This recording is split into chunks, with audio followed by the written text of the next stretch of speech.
Hey guys, I'm going to be showing my Lego B-Daman. If you guys don't know what these are, they're basically tiny robots that shoot marbles out of their chest.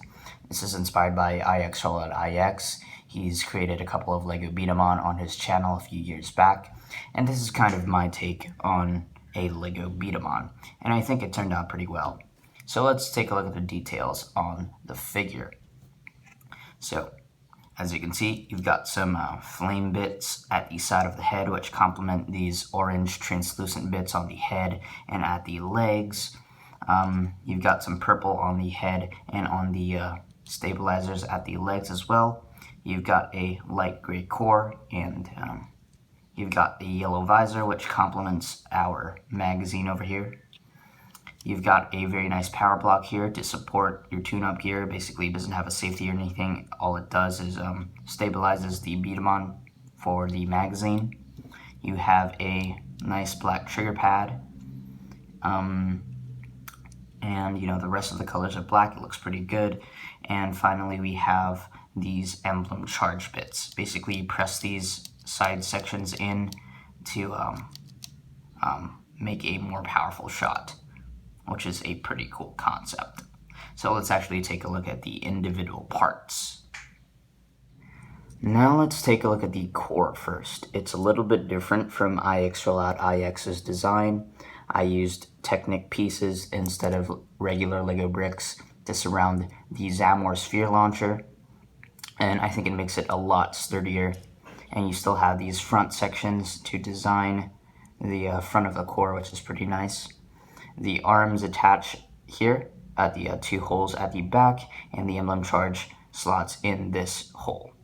The legs attach here, the head attaches there, and the power block attaches here at the back.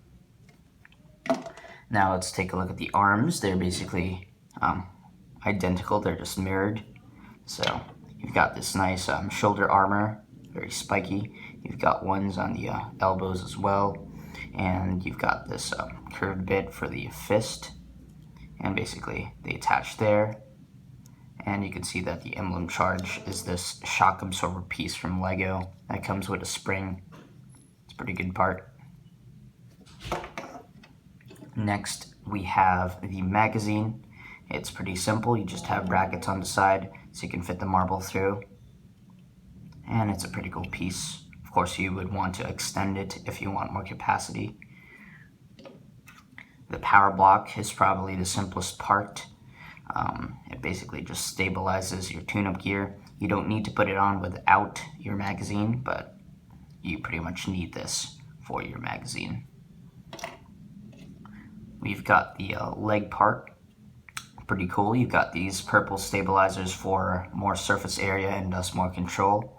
And you've got very subtle orange translucent bits, which are nice. And as you can see, the legs attached there. Very nice shape as well. Now we've got our trigger. It's a standard Zamor sphere trigger, except you have this nice black trigger pad so you can hold it with your two fingers like this. Pretty nice. And lastly, we have my favorite part of the bunch, and it is your head. And I worked a lot on this one. It turned out pretty well. It's a very nice robot head, very mecha looking. You've got some purple again, and these ears and the flames at the side. You've got this rod at the bottom for the marbles to actually feed through it very well. It attaches here, and you can load your marbles at the back of the head.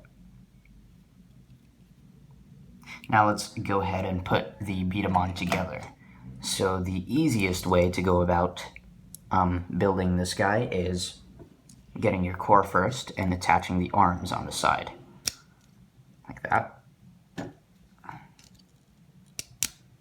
Now you want to press on these emblem charge bits to get them locked inside the core, like so it's not extended out, like there. And you can see how the emblem charge system works. Basically, these two black pieces hinder these whole parts on the core to give a more powerful shot. Now you can put your legs on the bottom of your core. Pretty simple, straightforward. Then your power block comes on these 4 pegs at the back, like so. And then you could get your trigger and hook it up on these cross bits. And there you have a working trigger. And then we have our head, which just comes up like that. I am going to test the magazine later, but I want to do a couple of performance tests without the magazine.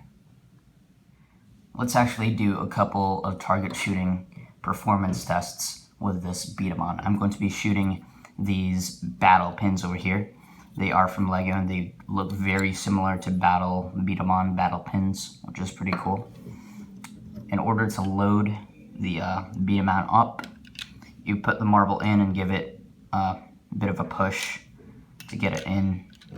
And this is because of a friction bit up at the head, which allows the 3rd marble to be inside the head despite tilting it over like that. So let's actually do some test shots.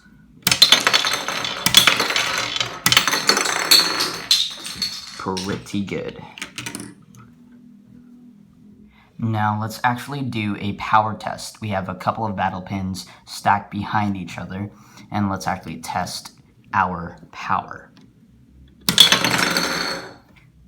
So only 2 battle pins fell. Now we can actually try out our emblem charge gimmick, basically applying pressure to these side sections for a more powerful shot.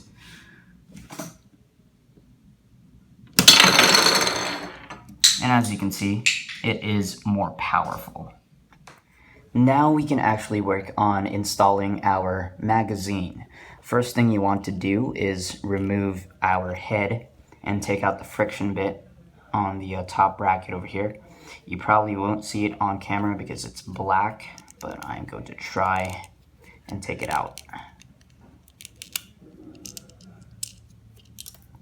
Like so. This is actually one of those lever pieces without the actual lever, and you can store that on the side of the magazine like so. I have 2. Then what you want to do is ratchet these joints up and attach it on top of the head, and that gives you a magazine. Just attach that on the head, and instead of holding 3 marbles, you can now hold 6.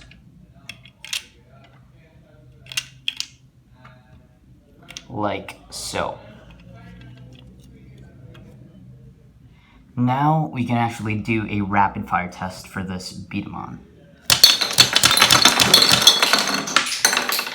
Pretty good. We can actually use glass marbles as well for this B-Daman. See how fast we can actually fire. So that is it for this video. If you did like the video, please give it a thumbs up. If you have any questions, comment down below. And if you want to see more from me, please do subscribe. Thanks for watching.